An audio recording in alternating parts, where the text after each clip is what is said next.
Before the invasion, Albert Blythe never imagined that he would survive D-Day, let alone the fighting that followed. He had expected either to die quickly or somehow emerge without a scratch. Like every man in Easy Company, he was frightened. Some soldiers were simply better at controlling their fear than others. Their training taught them to master it, concentrate on the task ahead, and avoid letting down their comrades or their unit. In the confused aftermath of the airborne landings, Blythe wandered through the Normandy countryside searching for Easy Company. The paratroopers had been scattered across the peninsula, forcing many of them to fight alongside whichever American units they encountered. When Blythe finally found several familiar faces, he was relieved to learn that most of the company had survived. Tommy Burgess had been wounded in the face, and Popeye Wynne had been shot in the backside, but both were expected to recover. Lieutenant Meehan and the rest of company headquarters were still missing.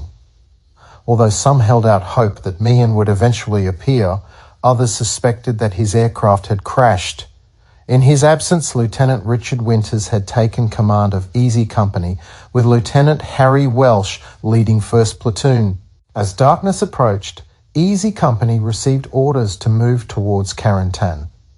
Winters imposed strict noise and light discipline as the men formed up behind Fox Company. Carentan was strategically vital because it controlled the route connecting the American forces landing at Omaha and Utah beaches. Until the town was captured, the armor from both beaches could not unite and advance inland. General Maxwell Taylor was sending the entire 101st Airborne Division to take it. The officers promised the paratroopers that they would be relieved after 3 days and nights of hard fighting. Few of the exhausted men placed much faith in that assurance. The march through the darkness soon became disorganized. Easy Company repeatedly lost contact with Fox Company, forcing Winters to send men forward to locate it. Hubler took Blythe with him on one such search. When they found the missing unit, Hubler ordered Blythe to return and report its position. While making his way back alone, Blythe encountered what appeared to be a German soldier. Terrified, he froze until he realized that the man was already dead. The corpse belonged to a German paratrooper and carried an Edelweiss flower, a plant that grew high in the Alps. The Germans considered it the mark of a true soldier because a man had to climb above the tree line to obtain it. Intelligence suggested that an entire regiment of these experienced paratroopers was defending Carentan. Easy Company was ordered to attack directly through the center of the town. 1st Platoon would lead the advance, moving hard and fast, while the remainder of the company followed closely behind. As the men entered the outskirts of Carentan, German machine guns, mortars, and snipers opened fire. The paratroopers dived into roadside ditches and trenches as bullets swept across the open ground. Several became paralyzed by fear and refused to move.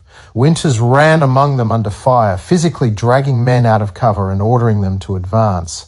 American soldiers were already being killed in the street, and remaining in the ditches only left the entire company exposed. Easy Company pushed into Carentan, while German MG-42s fired from upper-story windows.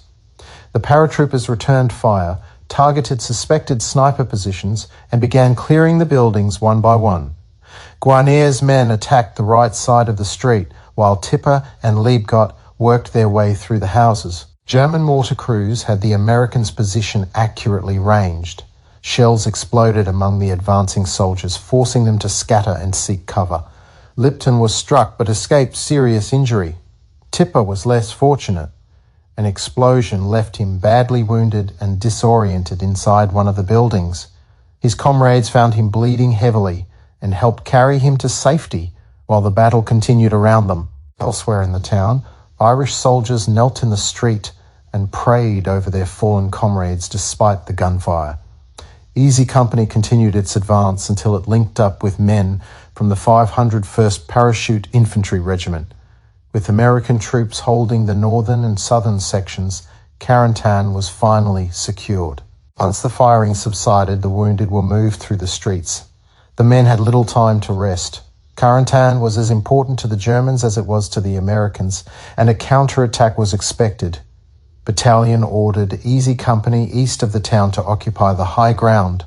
Flooded fields limited the possible German approaches, making that position the most likely target. During the fighting, Blithe suddenly lost his sight. At the aid station, he insisted that everything had gone black and admitted that he was afraid he had disappointed the company. Winters reassured him and told him that he would be evacuated to England. Moments later, Blithe's vision inexplicably returned. The medics diagnosed the condition as hysterical blindness, brought on by the intense psychological strain of combat. After resting, he returned to his platoon. Inside Carentan, some of the paratroopers convinced themselves that the war was nearly over. The ease with which the Germans had abandoned the town led them to predict that they would reach Berlin by Christmas. Others were more cautious and warned them to enjoy the brief respite while it lasted. The men also exchanged stories about Lieutenant Ronald Spears.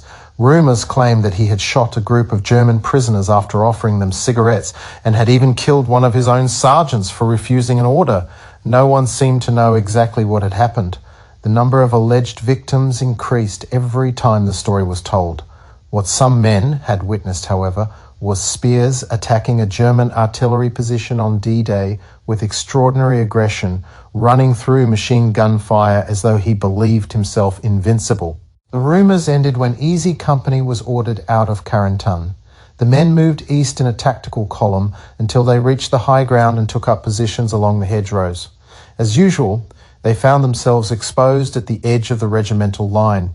German fire soon confirmed their suspicions that the enemy was close. Easy Company occupied one hedgerow while the Germans held another across the field.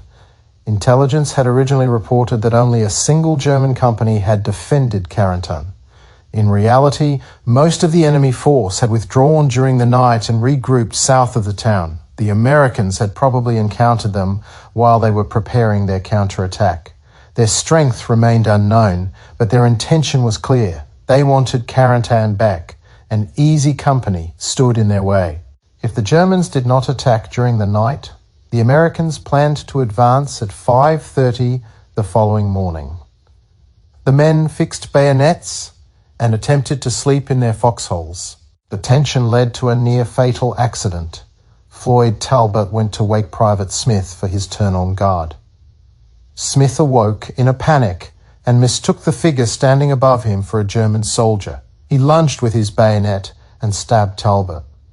Horrified by what he had done, Smith repeatedly apologized while the medics treated the wound.